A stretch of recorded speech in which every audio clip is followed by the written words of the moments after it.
بسم اللہ الرحمن الرحیم۔ حضرت نوح علیہ السلام کو اللہ تعالیٰ نے اپنی قوم کی ہدایت کے لیے بھیجا، مگر ان کی اکثریت نے انکار کیا۔ آپ نے 950 سال تک اپنی قوم کو حق کی دعوت دی۔ آپ کی بیوی کا ذکر سورہ تحریم میں آیا ہے کہ وہ ایمان نہیں لائیں اور کافروں میں شامل رہیں۔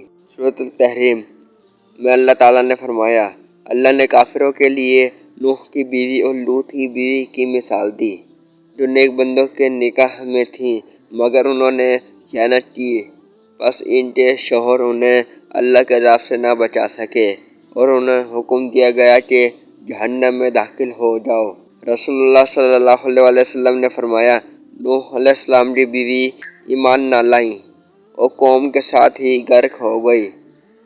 آپ کے بیٹے کا ذکر سورہ ہود میں کیا گیا ہے کہ وہ ایمان نہیں لایا اور طوفان میں غرق ہو گیا۔ نوح نے اپنے بیٹے کو پکارا کہ ہمارے ساتھ کشتی میں سوار ہو جاؤ اور کافروں کا ساتھ نہ دو۔ اس نے کہا، میں پہاڑ پر چڑھ جاؤں گا، جو مجھے پانی سے بچا لے گا۔ نوح نے کہا، آج کوئی نہیں بچ سکتا سوائے جس پر اللہ رحم کرے۔ پھر ایک موج دونوں کے درمیان آ گئی اور وہ غرق ہو گئے۔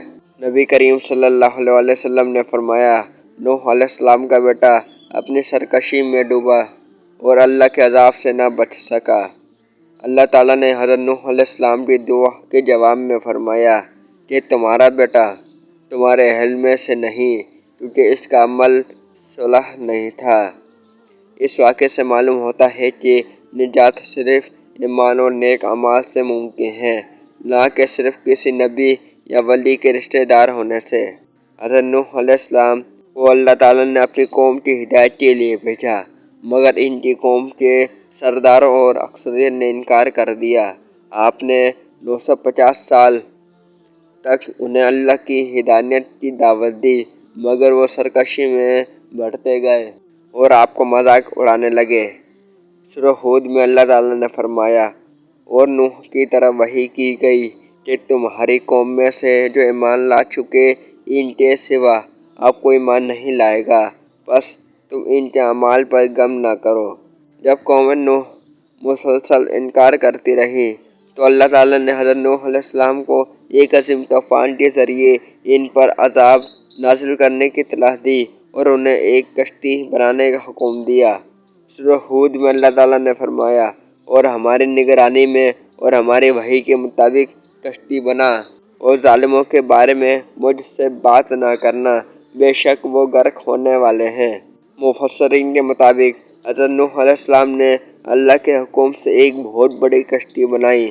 مختلف روایات کے مطابق کشتی کی لمبائی تقریباً 300 ہاتھ، چوڑائی 50 ہاتھ اور بلندی 30 ہاتھ تھی۔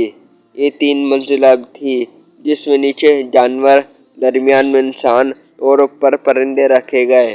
یہ کشتی لکڑی کے تخت اور کیلوں سے بنی تھی۔ سورۃ القمر میں اللہ تعالیٰ نے فرمایا، اور ہم نے نوح کو تختوں اور کیلوں والی ایک کشتی پر سوار کر دیا، جو ہماری نظروں کے سامنے چل رہی تھی۔ بدلہ تھا اس شخص کا جسے جھٹلایا گیا تھا۔ حضرت نوح علیہ السلام کشتی بنا رہے تھے تو ان کی قوم کے لوگ ان کا مذاق اڑانے لگے۔ سورہ ہود میں اللہ تعالیٰ نے فرمایا، اور وہ کشتی بناتے تھے، اور جب بھی ان کی قوم کے سردار ان کے پاس سے گزرتے وہ ان کا مذاق اڑاتے۔ نوح نے کہا، اگر تم ہم پر ہنستے ہو تو ہم بھی تم پر ہنسیں گے جیسے تم ہنستے ہو۔ رسول اللہ صلی اللہ علیہ وسلم نے فرمایا، جب نوح علیہ السلام کشتی بنا رہے تھے، ان کی قوم کے لوگ ان کا تمسخر کرتے اور کہتے کہ پہلے تو نبی تھے، اب بڑھئی بن گئے۔ جب نوح علیہ السلام کی کشتی مکمل ہو گئی تو اللہ نے انہیں علامت دی کہ جب زمین سے پانی ابلنے لگے تب مومنین اور ہر جاندار کا ایک جوڑا کشتی میں سوار کر لو۔